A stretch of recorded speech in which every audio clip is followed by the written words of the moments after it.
الصغنطوط خالص عبارة عن عصافير. فاكرين الفيديو اللي احنا كنا بنعمله عن العصافير؟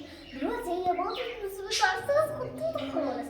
طبعا عشان الجو برد فاحنا بنسيبها هنا وبنحط دي عليها ولما هي اساسا لسه صغيرة زي البيبي كده اللي مش بيعرف يمشي كده، فهي طبعا مش بتعرف. بس الصغنطوطة اللي كيوت اهي.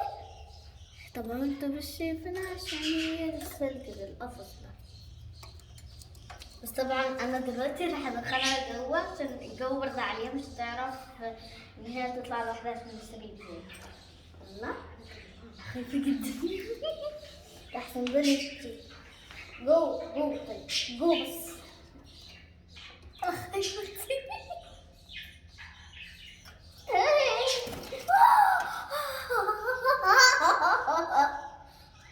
ادخل جوه. بسم الله الرحمن الرحيم.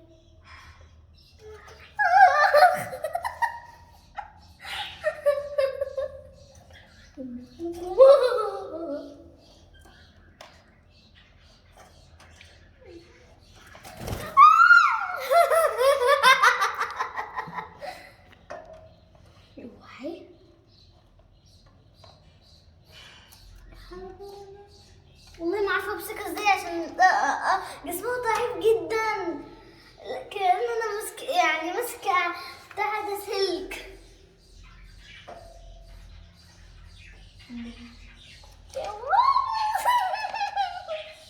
انا خايفه تنط ايدي بجد والله.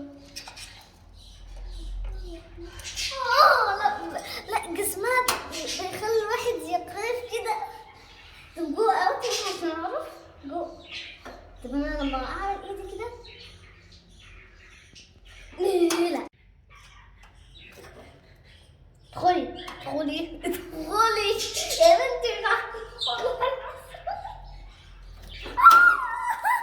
حطتني.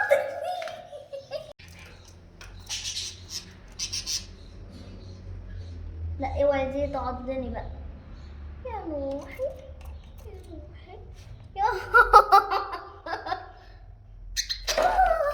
لا بقى لا والله اول ما هي عملت الصوت. طب بصي بقى، انا خايفه حبيبتي عليكي ان احسن تموتي في ايدي يعني. بصوا جسمها امور خالص. والله عصفوره صعبانه عليا العصفور. بصوا جسمها لا.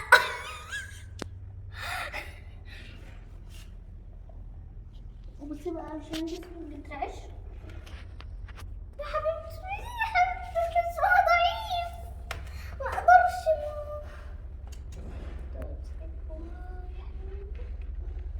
لا هو ليه كل ما لا اول ما هي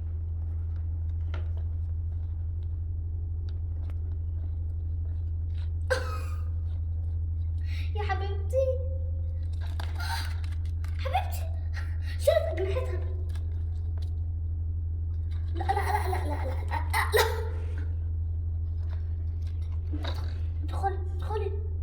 لا ليه يا حبيبتي ليه بتعملي كده فيا؟ ليه العذاب ده؟ ما تطيري وخلاص. لا بس عشان مشي دي تمسك. انا نجحت وكمان العصفورة يا روحي يا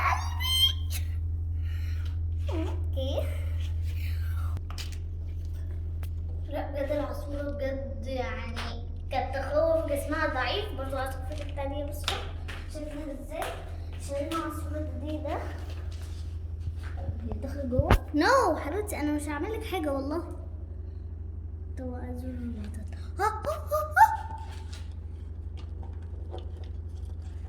بس دول زي بيبي بس جوه يعني جوه لسه مش بيعرف زي التانية بالظبط كده. طبعا دي كمان لما تبيض اوريها لكم زي التانية بس يعني لما تطلع العصفورة الجديدة اللي طبعا العصفورة لما تطلع صغنطوط البيبي دي ابقى اوريها لكم زي التانية البيبي برضه كيف تقول الصوت كان ضعيف. الفيديو كان بتاع النهارده، يا رب يكون عجبكم. ما تنسوش تعملوا لايك وشير وسبسكرايب، تشتركوا في القناه، وباي.